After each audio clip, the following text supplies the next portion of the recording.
Today, I have Alison Bladh. She is a registered nutritional therapist and has dedicated her life to helping midlife women reclaim their inner power and refresh their minds and revive their bodies. So, Alison, thank you so much for joining us today on the show. Oh, it's a pleasure. It's so lovely to be here talking to you. Thank you for having me. Well, you're welcome. And I just would love the listeners to learn a little bit more about you and just really what motivated you to really help women in this midlife phase. Yeah, I mean, my journey started really as a teenager. I developed very bad acne when I was a teenager, and I mean it's a difficult time enough as it is, isn't it? Being a teenager, all the hormone chaos, etc. And I had very bad skin, and that really led me down the route of hormones, because even at that young age I was really interested to know what was going on. Why was I developing acne? So I started getting an interest in hormones, in nutrition. Was it a lifestyle? Was it something I was doing? So when I actually started my career, I started as an esthetician, specifically working with women's hormonal skin health. And this led me to perimenopausal, menopausal and postmenopausal women, because this can be a time where you really have skin problems. It's not just during puberty. Mm-hmm. And, I very soon came to realize that you can do aesthetic treatments and that they're very beneficial, but you do need to work from the inside. You need that nutritional piece. So that's when I went back and studied nutritional science and became a nutritional therapist. And as I was growing up, all my female members in my family, my mother, my grandmother, their friends, they were really suffering in this kind of midlife time, and nobody spoke about it. I mean, even now, it's still very, it's not really a subject that women talk about, menopause. It's kind of brushed under the carpet. And I was really interested, why weren't these women getting the support and the help that they needed? Because I could see my mother was really suffering with, the symptoms and fatigue and stress, etc. So I've made it my mission really to talk about menopause and help women understand what is going on and the support that is available, because there's so many things that you can do. You really don't have to suffer. It's a natural process that every woman will go through, but it's lack of education and a lack of talking about it really that made me want to go out and support and help women. And my real interest and fascination of hormones obviously was a big driver as well. I love that, because I think just even talking about it is so important, because we don't talk about it. And these symptoms that we feel can be kind of pushed aside for other things, other medical things, not even going back to menopause. It almost gets like poo-pooed a little bit. So learning from other women that have been through it, feeling supported by other women that have gone through it is really helpful. And just like you said, talking about it. Yeah. And I mean, I don't know what it's like in your parts of the world, but I'm living in Europe at the moment, and there is, thankfully, a bit of a menopause revolution going on here, especially in the United Kingdom. Women have just had enough.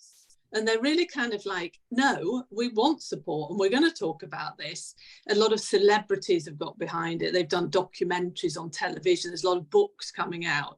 And you can see how the momentum is building up. So it's happening, but obviously there's a long way to go. And I know in many parts of the world, it still isn't even spoke about. There's still such a lot of women that don't truly understand what it is. Oh, yeah. And I don't think we're as far along as you are. I think it's also starting to be talked about more, but not maybe as much as it is over there. But like I was talking to you beforehand, I actually am in postmenopause and had no idea that I even went through menopause. So it's that bad. For me, it was that bad, but I didn't suffer as much as some other people have really suffered. So I am very grateful about that. But still, not knowing and almost feeling like I missed a whole phase that is so big. And the symptoms that I did feel, were normal. It would have been nice to have someone to talk to. Yeah, and I think knowledge is power, isn't it? If you understand that maybe you're having, hot flashes obviously is one of the known symptoms, but the word perimenopause, which is the phase before menopause, which on average starts around the age of 45. It can be earlier, it can be later. Many women don't understand, like, you know, you were just saying that you kind of just glided through it, and then all of a sudden you're in menopause and you didn't really understand what went on. No. And I still don't know what happened. Honestly, it was like, I'm like, okay, I'm here now. And I'm happy I'm here now, because honestly, I'm living the dream. I mean, honestly, I feel really healthy. So I'm happy. But yeah, I'm almost glad that I'm actually through that phase. So, what I love about you is that you take this approach to this menopause midlife period with nutrition, positive mindset, life modifications, which I love, because a lot of times you go talk about your symptoms and it's a lot of medication or hormones. And I love the philosophy of looking at it more holistically, actually. So, can we like break that down a little bit? Maybe we can start, since you have a nutritional therapist background, can we start a little bit with nutrition and kind of how that plays a role in this time period? Yeah, absolutely. Nutrition is a huge subject. And when I work with clients, you know, I work very individually because everyone's needs are different. So I would tailor a nutritional program specifically to their needs and their goals. But when you look at menopausal nutrition more generally, you know, there are certain things that we have to think about when we come into this phase in our lives, due to, or one of the many factors is due to the decline in estrogen and progesterone, and testosterone is, you know, in a woman declines naturally with age. And because of this decline in hormones, there's a lot of things that start happening in the body. And, you know, we really need to nourish our bodies and really think about what you eat to obtain maximum health.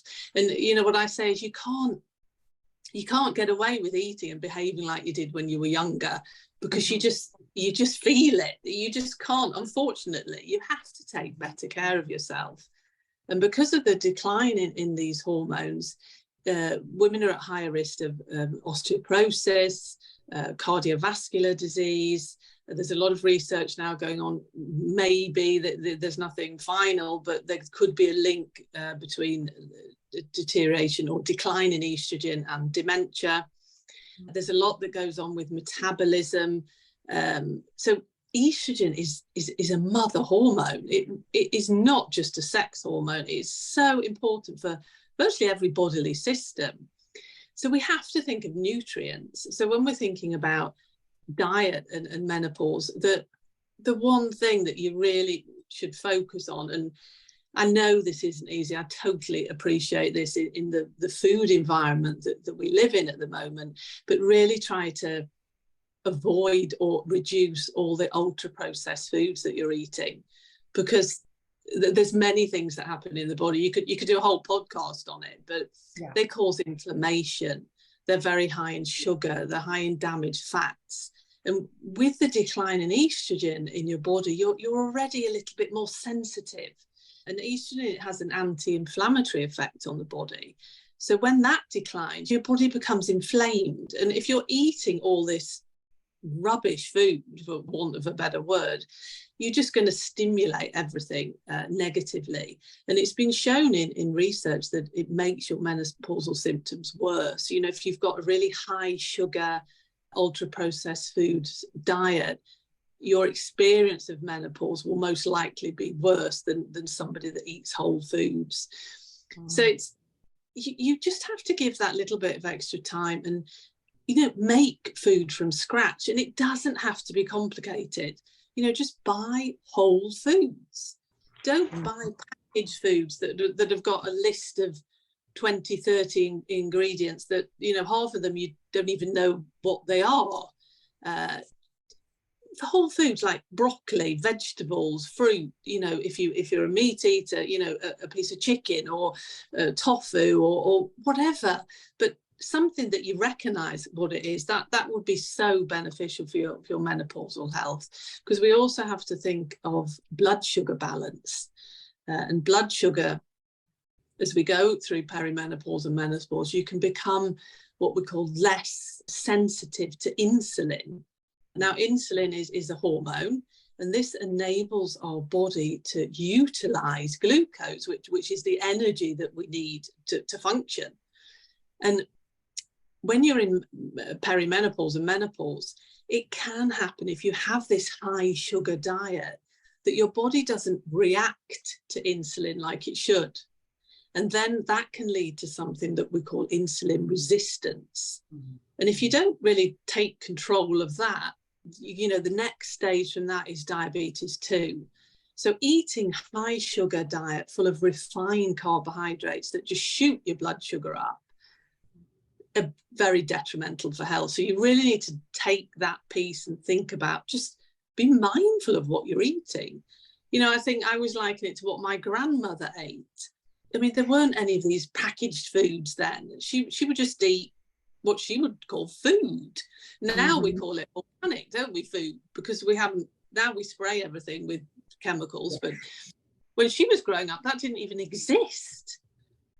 And I don't know how your supermarkets are set up, but here in the US, it tends to be like the whole foods, like the healthier choices and less processed, or like on the outskirts, and the inner aisles are all the processed stuff.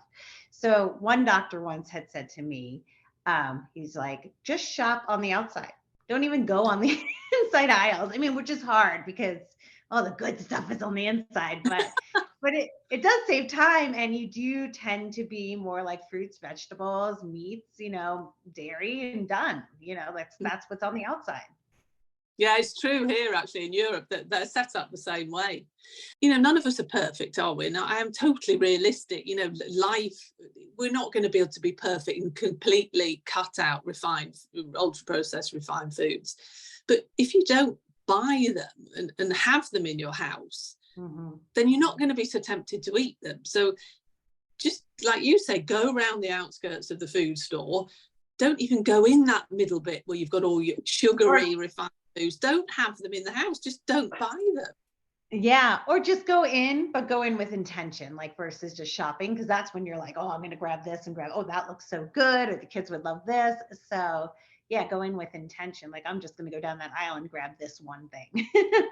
Yeah, and don't go shopping when you're hungry.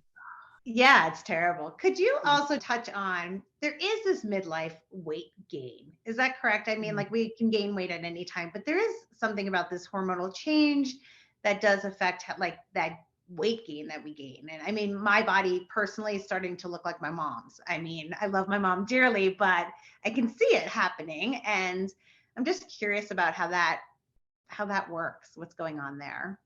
Yeah, it's a great question, because that is something that many women that come to me about as well, that they want to work with. And it's a complex area, and we don't fully understand. The thing is, it isn't just one thing. There's many different factors that come into play here. What we do know is that we lose muscle mass as we get older. You know, we can't blame it all on the menopause.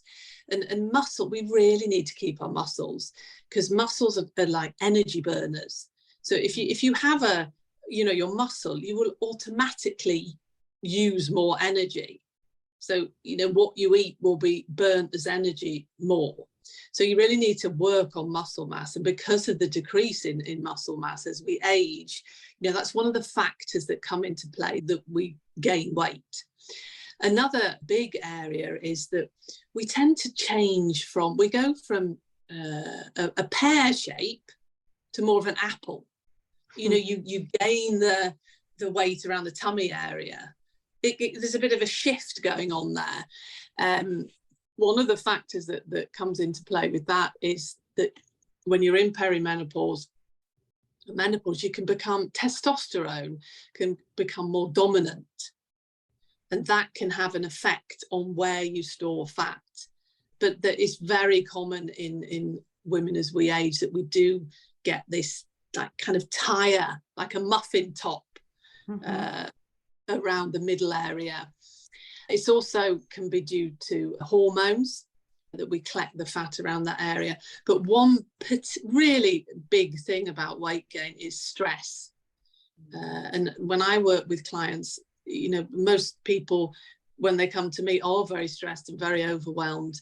We have to work on stress management, because if you're constantly suffering from chronic stress, it's actually very difficult to lose weight. It's virtually impossible, because the stress hormone, which one of them, which is called cortisol, is a fat storing hormone.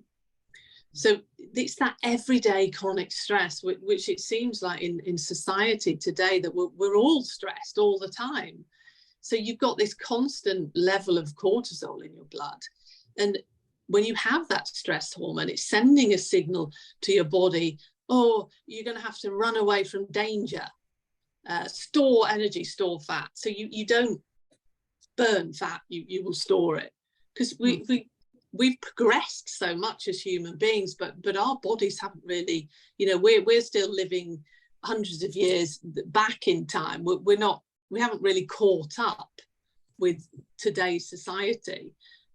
So that's another factor. Another area that I would say to women is that if you're, gaining weight and there's no real explanation for it, then have your thyroid gland, do a thyroid test, because the thyroid is a gland. It's like the engine of the body. It actually sits here at the base of your throat. And that is really important for metabolism and metabolic health, the thyroid hormones. And it's been shown that when women go into menopause, that the risk of having hypothyroidism, it's called, increases.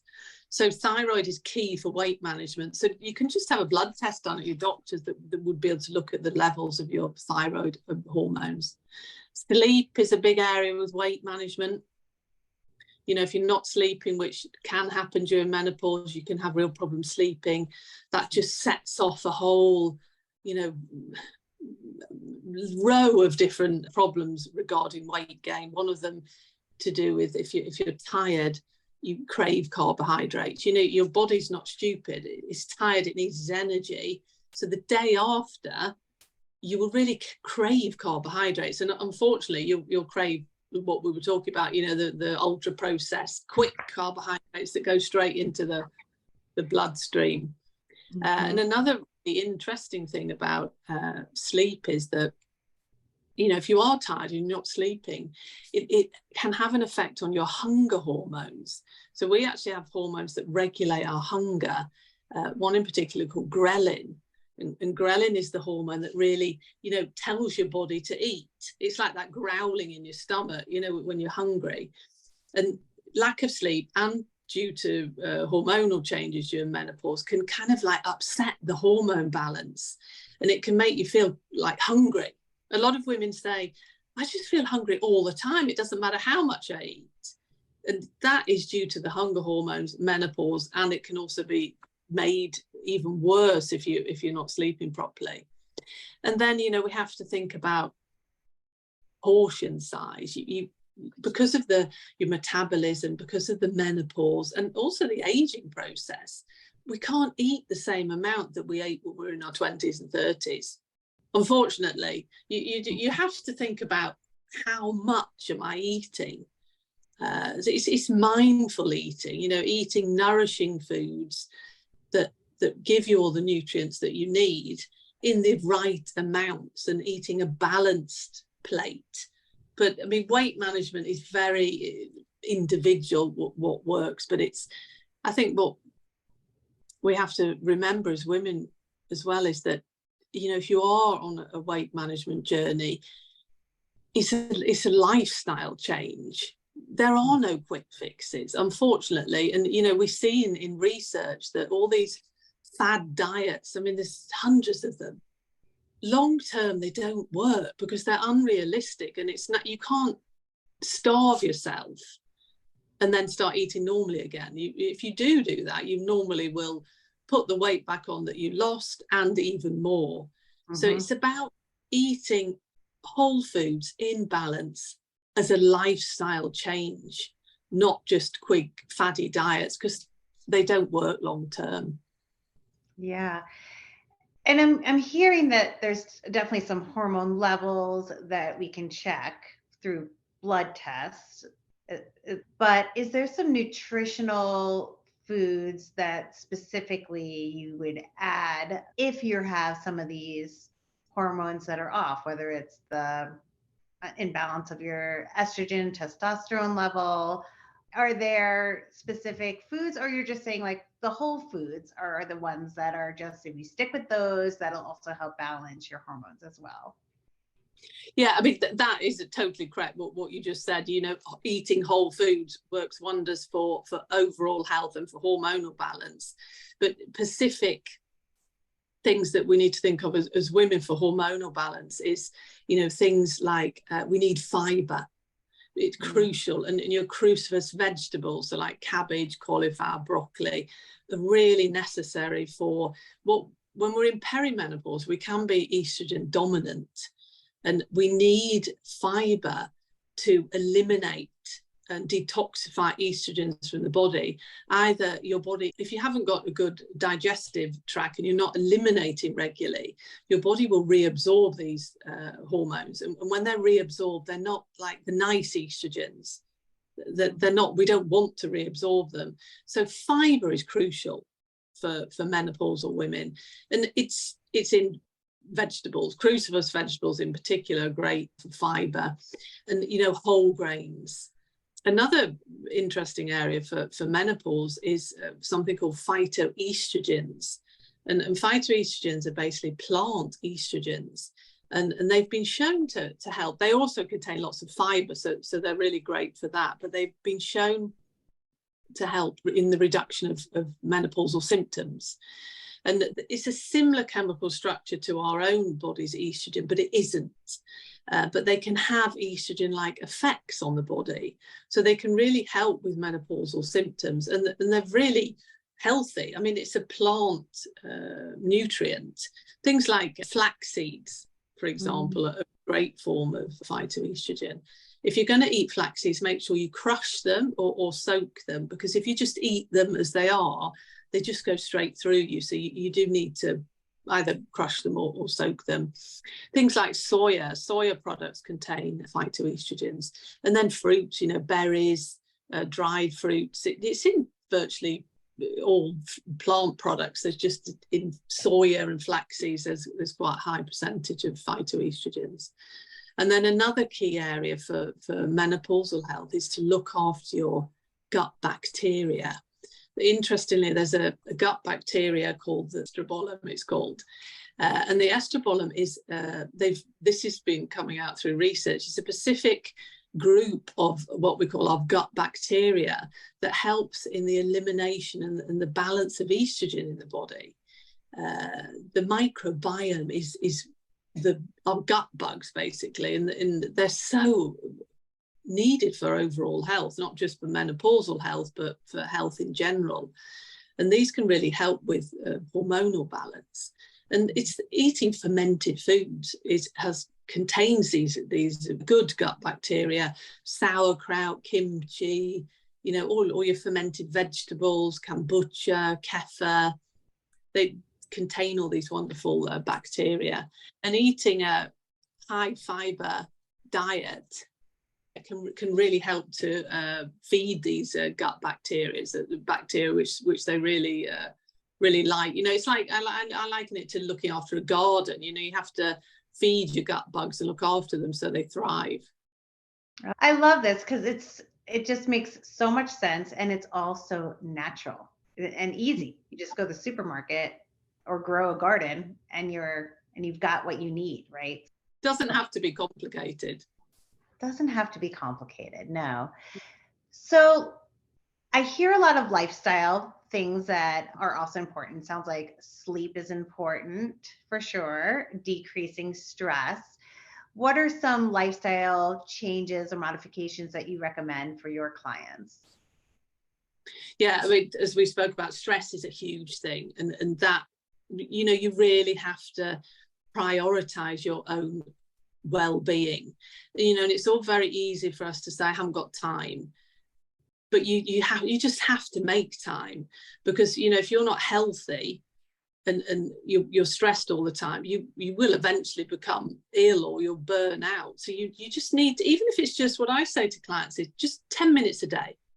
Give yourself 10 minutes a day, put it in your schedule, and then do something that you like, whether it's just going outside, doing some breathing exercises, having a drink, a cup of tea or whatever, phoning a friend. But just that time for yourself is so important, that the self-care, just take it small steps. Meditation, obviously, yoga, fantastic, but there's not many people that can all of a sudden just spend an hour on meditation. I think you have to introduce these things very slowly. And I mean, if you enjoy meditation, fantastic, because that is very beneficial as a lifestyle and an anti-stress modification. It is fantastic. Sleep, as we said, really focus on getting good sleep. Try to unwind a couple of hours before you go to bed, rather than watching the television or going on social media. You really want your body to start relaxing and producing melatonin, which is the sleep hormone. And then things like something just as simple as drinking more water. It might sound very basic, but do we drink the amount of water that we really need? Do we hydrate, which can make us feel so much better?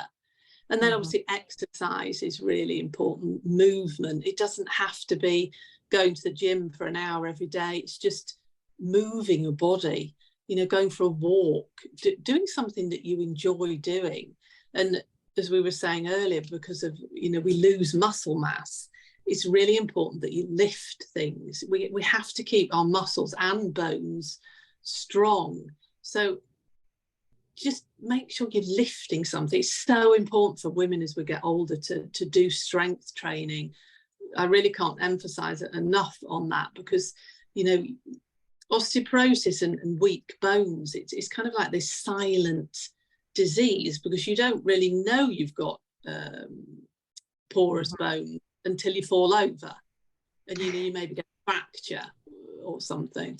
I have a question for you about the sleep. It seems like as you get older, it's like your body doesn't, I'm going to air quotes, need as much sleep. Is that true? It's like, it's almost like it starts changing, or do we still need that same amount, whatever it is, 7-8 hours a night for that whole repairing of our systems, or does it change with midlife? No, you still need sleep. Is the most beneficial thing for our overall health, and you still need sleep. But what research is saying now, that you need 7 to 8 hours of sleep a night, and that is whether, no matter what age you are. I mean, obviously when you're a teenager, all you do is sleep, don't you? But as you get older, 7 to 8 hours sleep is needed, full stop. You don't necessarily need less sleep as you get older, because your body still needs to repair and detoxify and everything else that happens when you're sleeping. Personally, for me, as I've gotten older, I'm still trying to get that more like probably 6-7 hours, but it's almost like, I wake up like at 4 a.m. I'm like, here I am. I don't know why I'm awake, even, yeah. So I didn't know if it was something that was still needed, that amount, or is my body just, I don't know, waking up for other reasons? Yeah, I mean, that is a very typical sign of hormones as well as women go. I know you said you're in postmenopause. Because of the decline in your estrogen and progesterone levels, that affects sleep. So it's really common. I mean, I'm in perimenopause myself, and I wake up probably every morning around 2:30, 3 o'clock. For a bit, you lie there and you try not to start thinking, because then your mind just goes into overdrive, doesn't it? And it's difficult to get back to sleep. I do breathing exercises, and that it works wonders. But it's very, very common for women to wake up at those times in the early morning and not be able to sleep. So it's one of the things that happens during menopause. Because men, if you think about it, obviously there are men that wake up, but it's much more common in women. Mm-hmm. Okay, well, that's good to know. So maybe looking at my diet again, seeing what my hormones need to balance, so I'm not waking up in the middle of the night or early morning. So let's talk about the positive mindset. I love positive mindset talk. How does that play a role in all this and during these changes? Yeah, it's fascinating, really, how we were saying earlier, menopause is shrouded with this like negativity, isn't it? It's not, we don't talk about it. It's very much brushed under the carpet, and oh no, menopause, we don't want to talk about that. So it becomes very negative. And a really interesting piece of research has shown that women that come from different cultures in the world, where menopause is actually, you know, as you become an older woman and you go through menopause, you're looked up to. You're like the head of the village. You're this wise leader of the village, and you're looked upon as being fantastic. It's very positive aura around that stage in a woman's life. And these women from these cultures don't really suffer from menopausal symptoms, or absolutely not on the same level that we do in the Western world. And I mean, that's fascinating in itself, isn't it? Because of the positivity around this. Obviously, there's other factors that I'm sure come into play, but they really looked into this. The positivity around it really helped these women, and they didn't suffer from hardly any menopausal symptoms. So trying to have, and I appreciate it's not easy when you're feeling terrible. You know, someone says to you, oh, have a positive attitude. It's difficult, isn't it? But I think you just have to take small steps and think about, you know, how you're talking to yourself. You know, it's very easy to become negative, isn't it? But being mindful of what you say to yourself, being mindful of how you talk about menopause, and being nice to yourself. I think, you know, it can be a difficult time. But I think knowledge, accepting that and being kind to yourself really helps you feel better. So I think coming away from that negative mindset and really trying to think about, this is a new phase in my life. It's, you know, the next phase in my life. We go through different phases through life. And this is something that every single woman will go through. So it's not a disease or an illness. It's approaching it with a positive attitude, and, you know, laughing with your girlfriends about it. I think it's important to also joke about it, isn't it, and laugh. And I think a girls' evening is the most wonderful thing, to sit there and, you know, chat about your hot flashes, or you can't sleep, or you've gained weight. You know, having a real girly evening is so beneficial, and laughing a bit and, you know, talking about it really helps with that positive mindset. Yeah, I totally agree. Cause like, I'm just like flashing through things that I went through, and I tend to have a positive outlook in most areas of my life. And it's funny because when I started having the hot flashes and really just sweating, like I just thought, like I kind of laughed at it. I thought it was kind of funny, to the point where I'd gone into the doctor and they asked me, you know, like, what symptoms are you having? I'm like, I'm having hot flashes, but nothing's bothering me. It doesn't bother me. I'm just hot. Like, I'm sweating. It doesn't look good. You know, might have to change a shirt here or there, but it wasn't a bother. Or, you know, any of the other symptoms, heavy periods, really heavy periods, a lot of bleeding. But once again, like it was more of a curiosity that I was going towards than this like awfulness, you know. And it's true. Like when I look back, I'm like, I feel like I missed menopause because I didn't feel stuck in it at all. Yeah, and you have, I mean, I can tell that you have a very positive attitude, and you know, that's obviously really helped you get through this phase in your life, and, you know, not get really focused on it. I think some people focus totally on it, and it just becomes overwhelming, and you know, it makes your symptoms worse. You just really have to kind of breathe and try and just come through it with a positive attitude. And I mean, just breathing exercises changes your mindset. It's a fantastic tool to have, just to be able to breathe deeply. Really changes our nervous system and helps us relax. Mm-hmm. So that just brings me, like, what would you tell a person going through this right now? What is the biggest thing that they should be implementing into their days at this point? Can I say two things that will give you the biggest results? And I know that they're quite big things that we've already spoke about, is to really like do a stress audit, manage your stress, because your body through menopause, you just can't go into that stress cycle. you will feel terrible, and to manage your blood sugar. So to really remove the ultra processed foods from your diet and start eating whole foods. If you do those two things, you know, it's so beneficial for your overall health and for your menopausal health. Perfect. And yes, I'm also a big meditator. So I'm a big fan of taking that quiet time, doing breathing exercises. And so I do think that I've seen physical changes in myself and mentally and physically just through breathing and meditation. So I second the motion. So tell us where people can find you. Where can the listeners find you? Yeah, I think that the easiest place to find me really is on my website, which is alisonbladh.com. That's BLADH. On my website, I have a resources page with lots of free downloads, like ebooks with meal plans and recipe ideas for everything, you know, skin health, hair health, weight management, you know, there's many things on there. So if any listeners would like to download that, please feel free.